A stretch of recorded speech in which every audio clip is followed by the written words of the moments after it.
नमस्कार दोस्तों, मैं हूं अनीता और आप सभी का एक बार फिर से स्वागत करती हूं।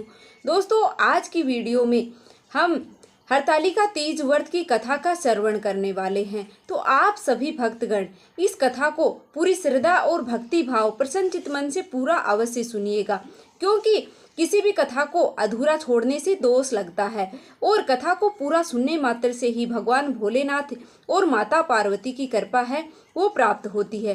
तो चलिए शुरुआत करते हैं और कथा का श्रवण करते हैं। नमस्कार दोस्तों, मैं हूं अनीता और आप सभी का एक बार फिर से स्वागत करती हूं। नमस्कार दोस्तों, मैं हूं अनीता और आप सभी का एक बार फिर से स्वागत करती हूं। दोस्तों, आज की वीडियो में मैं आपको सुनाने जा रही हूं हरतालिका तीज व्रत की कथा। तो आप सभी भक्तगण इस कथा को पूरी श्रद्धा और प्रसन्नचित मन से पूरा अवश्य सुनिएगा। कथा को सुनने मात्र से ही भगवान भोलेनाथ और माता पार्वती की असीम कृपा है वो आपको प्राप्त होती है। तो चलिए वीडियो की शुरुआत करते हैं और कथा का श्रवण करते हैं।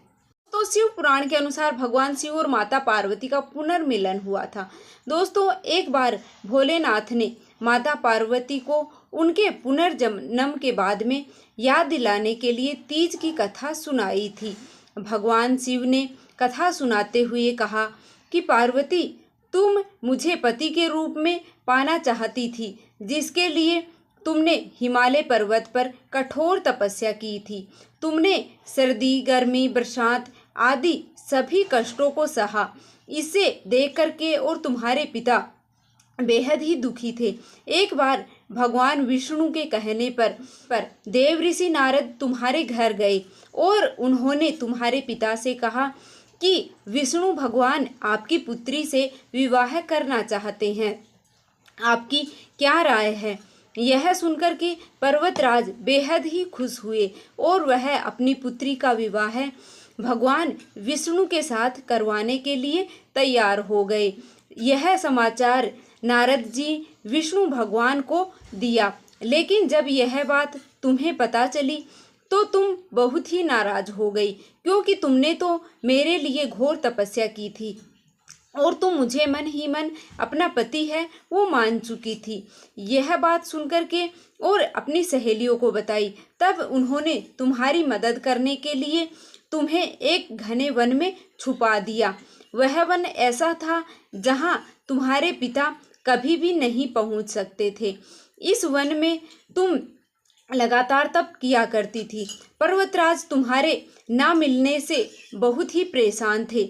वह इस चिंता में थे कि यदि भगवान विष्णु बारात लेकर आ गए और तुम नहीं मिली तो वह नाराज हो जाएंगे। भोलेनाथ माता पार्वती से कहते हैं कि धरती पाताल एक करके भी तुम्हारे पिता तुम्हें नहीं ढूंढ पाए, क्योंकि तुम उस वन में एक गुफा के अंदर मेरी आराधना कर रही थी। तुमने रेत का एक शिवलिंग बनाया था और तुम्हारे तप से मैं प्रसन्न होकर के और मैंने तुम्हारी मनोकामना पूर्ण करने का विचार किया।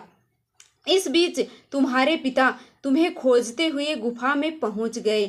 तुम्हें वहां देख करके पर्वतराज हैं वो बेहद ही खुश हुए। तुम्हें अपने पिता से कहा कि तुमने अपना वर है वो चुन लिया है, इसके लिए घोर तप किया है और आज यह तप सफल हो गया है। भोलेनाथ मेरा वरण कर लिया है। अगर आप मेरा विवाह शिवजी से करने के लिए तैयार हैं तो मैं तुम्हारे साथ चलने के लिए तैयार हूँ। और ऐसा सुनकर के और पर्वतराज हैं वो तुम्हारा विवाह मेरे साथ करने के लिए तैयार हो गए और इसके बाद विधि विधान से हमारा विवाह संपन्न कराया गया।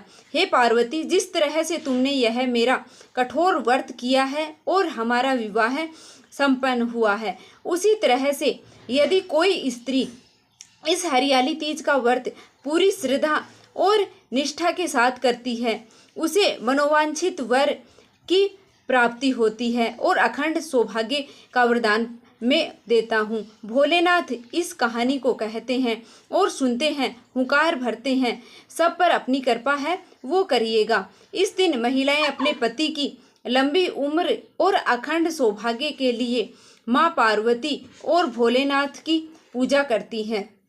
जय हो भोलेनाथ, जय हो माता पार्वती। उम्मीद है दोस्तों कि आपको यह कहानी पसंद आई होगी। अगर थोड़ी सी भी पसंद आई है तो प्लीज़ वीडियो को लाइक कर दीजिएगा और चैनल को सब्सक्राइब कर लेना। मिलते हैं फिर से एक और वीडियो के साथ। धन्यवाद।